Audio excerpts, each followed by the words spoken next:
Добро утро, хора. Днеска видеото ще е малко по-различно, както разбрахте. Ето, Алекс е там и се оправя.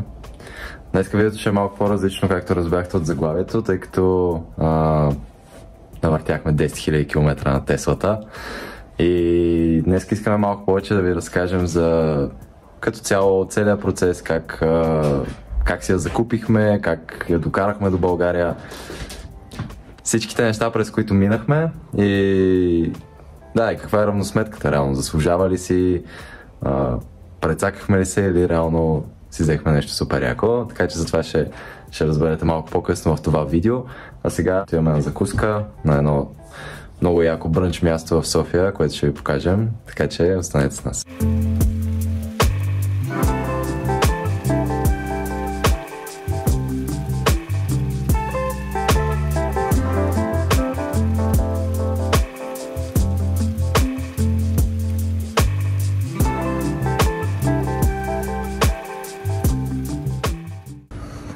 Много обичам това място.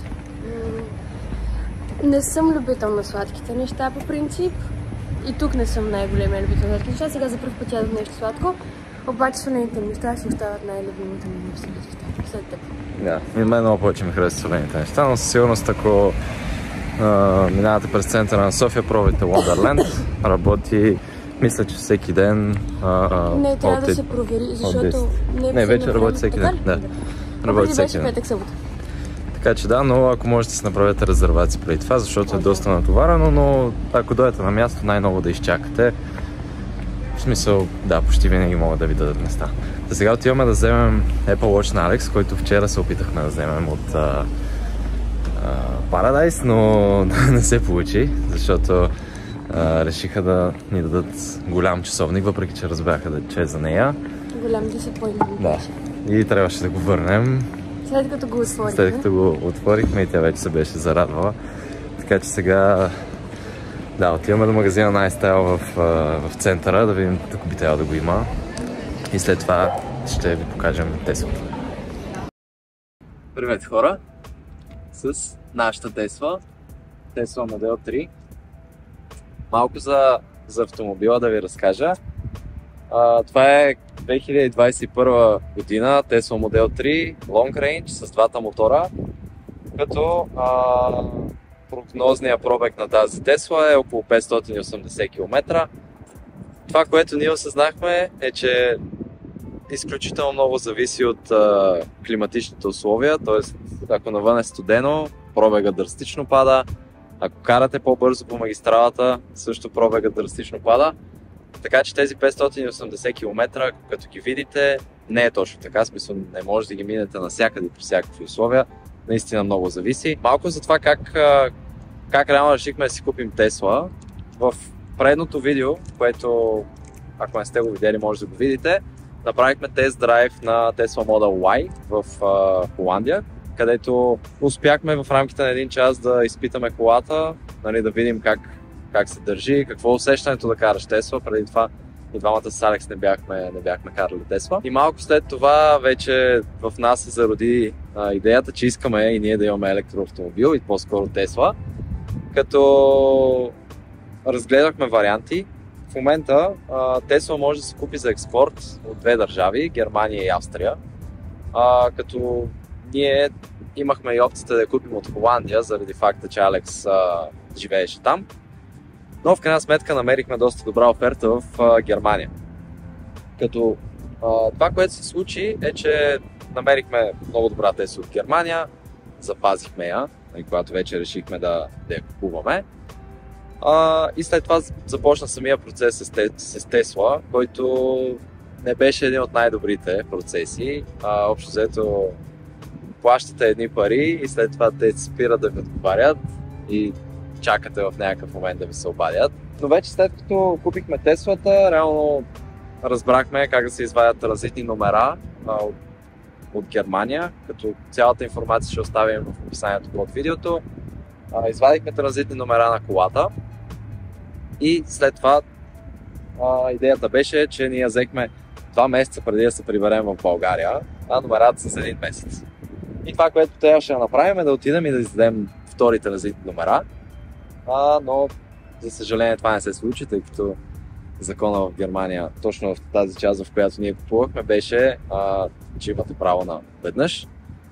Като след това успяхме да намерим вариант да изкараме номера от Холандия и да приберем колата. Но в България, когато вече дойдохме с колата, имахме доста сериозен проблем с регистрацията, тъй като не искаха да ни признаят номерата. И това, което искам да кажа с всичко това е, ако искате да купите Тесла, купете си от Германия и Австрия, я докарайте директно на момента. Не дейте да чакате дълго, не дейте да правите схемата, която ние направихме с двата типа транзитни номера, защото иначе ще останете без. Но иначе голямото притеснение на хората е дали колата става за дълъг път, дали има достатъчно места за зареждане. Да, двамата може да кажем, че колата е идеална за дълъг път. Пътя между Холандия и България имаше страшно много места за зареждане. Като изключим Tesla суперчарджерите, отделно цялата мрежа за зареждане на електроавтомобили е доста добра. Общо взето ние не сме спирали за повече от 10-15 минути да заредим и то беше в такива моменти, в които така или иначе с този дълъг път ви се иска да спрете, да отидете от туалет, да си вземете нещо за хапване и пиване. Така че не беше абсолютно никакъв проблем. И на котенце му хареса пътя. Да, като возихме и котенце в колата, който изключително много хареса автомобила, тъй като е супер безшумен, нищо не се чува вътре и спеше през целия път. Начинът, по който се отваря вратата на колата, защото това е нещо много интересно на всички хора, в смисъл, да, реално както виждате няма дръжка, но когато натиснем с палец, се изважда една дръжка и вратата на колата се отваря. Вътре дизайна на колата е супер минималистичен, като имате единствено волана с две лосчета и този голям екран, който сега ще влезнем и ще видим как изглежда. Това е общо взето нещо, с което се управлява целият автомобил, като тук имате една карта, което е самата навигация, доста удобно докато карате да гледате картата. Тук е колата, като има няколко настройки за отваряне на преден, заден капак, възможност да се отключва колата. Тук в момента изписва, че не сме сложили коланите, но по принцип има възможност да си видите музиката, която върви в момента. Ето така, като освен това може да видите някаква информация за текущия трип и горе-долу колко сте измирали откакто сте я заредили, като тук може да видите и налягането на гумите.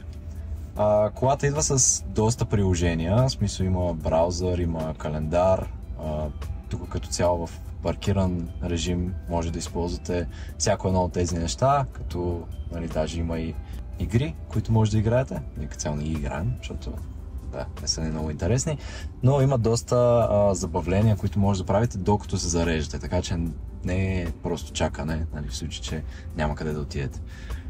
Тук е менюто на колата, където абсолютно всичко се контролира от това меню, като няма да минаваме през всяка една настройка, но може да видите, че буквално всяко нещо има възможност да бъде контролирано, като ускорението, самият твърдостта на волана, спирането, това, което спомена Алекс за как е при нея, как е при мен, автопилот, зареждане, абсолютно всичко се контролира от това меню. Като тук колата получава апдейти автоматично всеки път, когато Tesla пуснат нови неща, като независимо с коя Tesla сте, вие получавате всички апдейти и те биват изтеглени от тук. Като условието е, че трябва да сте вързани на Wi-Fi, т.е. или да си пуснете хотспот, или да имате гараж, в който има Wi-Fi. От тук се контролира климатика, като много приятно, тъй като може да си го насочвате буквално където поискате, така че да не ви духа директно или да ви бъде директно срещу вас. Има много интересни режими, като този режим, ние го ползвахме за котенце, това е Dog Mode. Когато се активира, климатика остава включен в колата, дори и след като тя е заключена, т.е. животното, което е в колата, в случай, че е много жега лятото, температурата в колата се поддържа, така че на него да му е в комфортно. Колата има подгрев на седалките, като в по-новите версии на Tesla вече има и подгрев на волана, като тук има на предните, тук имате възможност да контролирате и задните седалки, като и при задните има климатик, който може да включвате и изключвате. Да, единственото, което може би трябва да добавим е, че когато има животно в колата и пуснете въпросният Dog Mode, на екрана се изписва, че сте го пуснали, че знаете и така нататък, за да не трябва другите хора около вас, които виждат колата и съответно животното вътре, да се притеснят. Изписва си, че човека с това животно ще се върне съвсем скоро или там както и да се превежда това на български. Да, сега ще изкараме колата навън и ще ви покажем някои неща, като предполагам най-интересното, което всички бихте се питали е работи ли автопилота в България и общо на какво ниво работи, така че сега ще го изкараме и ще пуснем да видите как реално се случват нещата и ще ви разкажем малко повече за зареждането и като цяло как е с Тесла в България. Ние вече сме тук колко? 6 месеца горе? 5-6 месеца. Да, ще ви разкажем как е системата тук, има ли места за зареждане, как се пътува между градовете, цяло такива неща. В момента автопилота в Европа като цяло не работи напълно, т.е. функционалността, в която колата кара напълно автономно, както се казва, не се поддържа поради европейски регулации. Тесла в момента като цяло се опитват да ги спечелят, но за сега в момента автопилота работи само под функцията AutoSteer, което е автоматично държи колата ви в лента, има възможност да превключва между лентите и контролира дистанцията между предния автомобил, като доста е безопасно, наистина се усеща как колата отдалече вижда неща, които ще се случат, но като цяло това работи на пътища, които са извън града или околовръстен път, общо път, който не сменя супер често посоката си, т.е. в града, когато имате постоянно завиване и спиране напълно, няма да е супер добре. Така че място, което ние най-често го ползваме е околовръстното в София и съответно като пътуваме извънградско магистралите. Като под ние си има преди той, защото аз не го ползвам изобщо. Да, аз го ползвам, но наистина е много приятно, когато примерно сте уморени и не искате да супер много се фокусирате в пътя и трябва да стигнем, да речем, от Младост до Манастирски ливади, до другата част на София. Общо пускате си го от Младост, то си фиксира една лента, например с средната лента и след това само единствено от вас се изисква да наблюдавате пътя и от време на време да поклащате волана, така че да напомняте на колата, че все още сте там и сте в съзнание. Много хубав дисклеймър е идеята на автопилота и на въпросната функция не е вие да не правите нищо. Или да седите да си цъкате на телефона, или да блеете някъде отстрани, въпреки че блеят животните. Идеята е просто да намали нещата, които се изискват от вас, но те продължават да си изискват неща от вас, като това да си гледате пътя, защото иначе ще ви го изключи автоматично колата и няма да ви даде да си го пуснете, докато не спрете и не започнете наново. Виж, имаш нещо. Да, като цяло правилният начин, по който трябва да се използва автопилота е с една или двете ръце на волана, по такъв начин, по който колата да ви усеща, че вие наистина го държите, т.е. трябва да има някаква лека сила, т.е. леко движение, лек натиск върху волана. В този случай, може да си държите ръката и колата няма въобще да ви каже нищо. Тук сега има малко полиция, която се надявам да не спира. Но ако ни спре полицията, може да запишем и това видеото. Видите българската полиция как работи и функционира в неделя, в почивен ден. Ама това за тях не е почивен ден. Те ще ни спрат. Така ли? Да. Подготвили ли са се? Не мисля. Така. Сега излизаме на околовръстното в София, където ще имаме възможност да пуснем автопилота и да ви покажем реално какво представлява. Като в допълнение на този автопилот, нашата кола има втора версия на автопилота, която се води Enhanced Autopilot или подобрен автопилот. където има възможност да паркира сама и нали, да излиза от паркоместа, което не работи много добре, но го има като опция. Така, сега намираме се в средната лента, ще ускорим до 70. С два пъти натискане на лошчето надолу се включва автопилота, където може да видите, той индикира в коя лента се намираме. Нещо, което хората си мислят, че автопилота не работи в България, но между другото той работи изключително добре, като изключим пътищата, в които наистина няма никаква маркировка. Но дори маркировката да е леко бледа, както на повечето места в България, автопилота пак се справя доста добре. Така че сега може да видите, мога да си пусна ръцете за момент, нали, не е супер стриктно, но примерно ако в момента съм си пуснал ръцете, пак ги държа достатъчно дълго, колата ще индикира, че трябва да си сложа ръката, нали, да направя лек натиск. Тоест, ако се държите ръката, правите лек натиск, не колата нищо няма да ви каже, но колата в момента автоматично ускорява, намалява с скрончето на плана, може да си увеличавате скоростта, в момента може да видите, колите отпред намалят и колата съответно намаля. Наистина е много удобно, особено за магистрала, това е нали, най-удобната функционалност. Като да, общо в градовете може да го ползвате на този етап само в тия пътища и се надяваме от Tesla да спечелят регулацията и реално да има наистина автономно шофиране, в което вие може да тръгнете от точка А до точка Б в града и да няма нужда да правите нищо, колата да се спира сама, да се замъзва и така нататък. Което пак не знаете, че нямате отговорности, докато карате.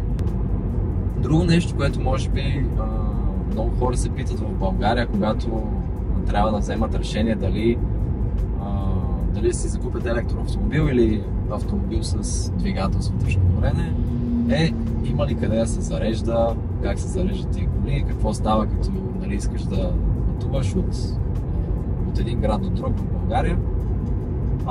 Като цяло в момента има две основни компании, които предлагат зарядни станции, които са публични. Това са Finesse и L-Drive, като в момента ще добавя картата тук. Може да видите станциите на Finesse и L-Drive в България. Наистина има почти на всяка една точка или ако не е на малко разстояние, задължително има на почти всеки 50 км. Което дори да си вземете електроавтомобил с по-малка батерия, да, трябва да спирате по-често, но е възможно. В смисъл има къде да зареждате, няма да останете без ток. Общо взето не е някаква пустош, в която няма зарядна станция. Много големия плюс, когато всички Tesla чарджери в мола, в Paradise, са заети, или когато хората много често обичат да си оставят колите за по няколко часа, тъй като не ги чарджат допълнително още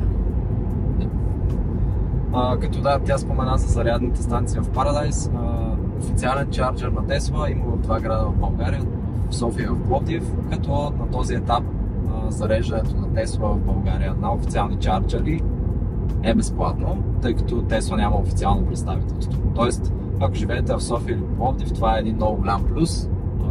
Нали, вече става все по-натоварено и доста време се чака, но ако искате може да зареждате напълно безплатно, няма никакъв проблем. Или ако сте като нас, които не могат да си намерят гараж вече 5 месец, защото няма гараж в нашия квартал, да, публичните чарджери са много удобни. Вече ако искате да зареждате автомобила си вкъщи, имате възможност да си закупите безброй различни видове зарядни станции, като Tesla също имат официална зарядна станция, която е на доста прилична цена. Като цяло колата има възможност да се зарежда в нормален контакт, но там зареждате на 3 кВт и общо взето трябва да чакате доста повече време. Така че възможност има, но също трябва да имате и електричество. Ние в момента в нашия апартамент няма къде да я зареждаме, затова ние зареждаме само на публични станции. Така да не можем да ползваме един разкоите от 5-я етаж. Кръга на шегата. Да. Но иначе, за самата цена, как става зареждането, скъпо ли е, по-скъпо ли от бензин, газ, има много хора, които казват, че реално на газ е по-евтино да се кара. Може би до един момент беше така, тъй като къста беше паднала доста, но цените на горивата, както виждате, се променят постоянно, всеки ден. Колкото при тока, това не е точно така и то самия ток, който е за битови потребители. Все още в България тока за битови потребители е един от най-евтините в Европа, т.е. вие ако зареждате през нощта, плащате 11 стотинки на киловатт час ток. Т.е. може да сметнете, че едно пълно зареждане на колата ще ви нещо от порядъка на 5-6 лева. Но на публичните станции в момента в България, като цяло почти навсякъде, цената е около 80 стотинки на киловатт, 90, нещо такова. То в последно време паднаха цените, примерно на Елдрайв мисля, че все още са 90 стотинки, колкото на Финес мисля, че вече са 80 стотинки навсякъде. Така че зареждането на публични станции също излиза доста по-евтино. В смисъл, може да разкажем за нашето пътуване до Румъния. Да, ние ходихме до Румъния сега наскоро за фестивал. Ако не сте гледали видеото някъде. Ще го оставим, да. Сашо ще го сложи някъде. Но пътя беше много приятен, дълъг, сега наистина дълъг е, но пък от към комфорт и всичко, хора, аз работих от колата. В смисъл, наистина беше много приятно. Ходихме до Клуж, което е на 600 км от София, нещо такова, 650, като зареждахме два пъти. Веднъж спряхме в Видин. Да, в Видин спряхме. Малко е скрита станцията, но обикновено няма никой. Ние поне до сега 2 или 3 пъти сме спирали и наистина няма никой. Има бензиностанция наблизо, винаги можете да отидете до туалетна или да си вземете нещо за хапване. И пак не седяхме много, както ти спомена. Мисля, че седяхме около 25 минути, защото ние искахме да заредим повече, не защото ни трябваше. Но иначе целият ни път до Клуж, което, както казах, 650 км, т.е. отиване и връщане са ни били около 1300 и излезна нещо от сорта на 80 лева, което при всички случаи, независимо дали карате на газ или карате на икономичната кола, както и да го сметнете, излиза много евтино. Ако имате някакви въпроси, свързани с електроавтомобилите като цяло или с Тесла, напишете долу в коментарите, ще се радваме да отговорим на всеки един въпрос. Тъй като наистина, откакто взехме колата за тези 10 000 км, минахме през много неща, научихме, тъй като никой от нас не беше карал електроавтомобил преди това. И в смисъл не може да покривам абсолютно всичко в това видео, така че ще се радваме, ако имате въпроси, да ги споделите в коментарите, ще говорим на всеки един от вас. И ако не успеем, просто ще направим второ видео. Да. Така че да. Съжалявам. Това беше от нас. Надяваме се видеото да ви е било полезно, да ви е било интересно и да обмислите дали бихте искали да смените вашият автомобил с електрически такъв. Цялата информация ще оставим в описанието под видеото, като тук може да видите някои от нашите предни видеа. Абонирайте се, ако не сте, и ако имате допълнителни въпроси, пак казвам, напишете ги под коментарите, ние ще отговорим. Чао! Чао, чао!